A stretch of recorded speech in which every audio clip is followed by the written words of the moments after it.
The different thing about Zeus is that he's our final boss. And so more care and more concern needs to go into that because it's going to be what the player remembers when they turn off the game, hoping that they finished it.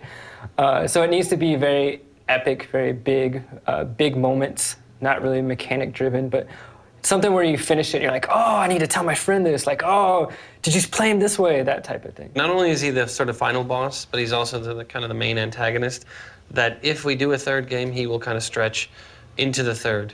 He was such an iconic figure that to ground Kratos back into Greek mythology, we wanted to make sure that when people looked at him, they knew right away that it was Zeus. They didn't have to guess, they didn't, you know, so it was pretty easy coming up with Zeus. I definitely didn't want to stray too far from where I think the literature and everybody's sort of traditional perception of where Zeus is at.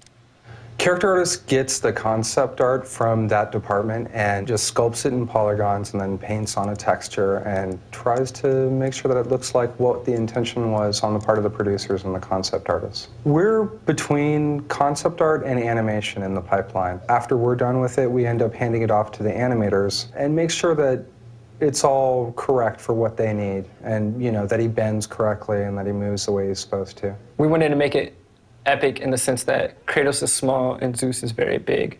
But we knew we had some problems with that, so we kind of played with scale, bringing Zeus down, making Zeus back to big. When we started modeling and texturing Zeus, we didn't know that he was going to be a normal-sized guy and then a giant-sized guy. So that ended up adding a little bit of work to the process to make sure that he held up resolution-wise. The fun part is painting the texture on and putting all the wrinkles and stuff in there.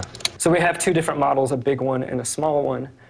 And trying to get the big one to end up in the small space where the player doesn't realize that, you know, they've kind of been tricked that now we're loading up the small one or now we're loading up the big one.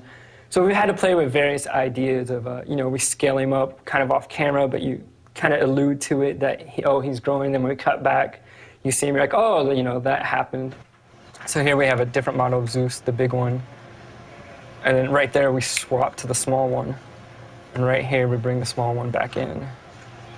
So you're using a camera POV change to suggest the... Right, we have the camera kind of emulate his eyes looking down and shrinking and all that. We didn't want to give him straight melee attacks, so sort of like how the Colossus is like punching at Kratos. We wanted to keep him more magical. So the things that we're working on are attacks that keep his godlike appearance without getting his hands dirty. They have so much history, and that history kind of unfolds in the horrible things that they do to each other in this fight.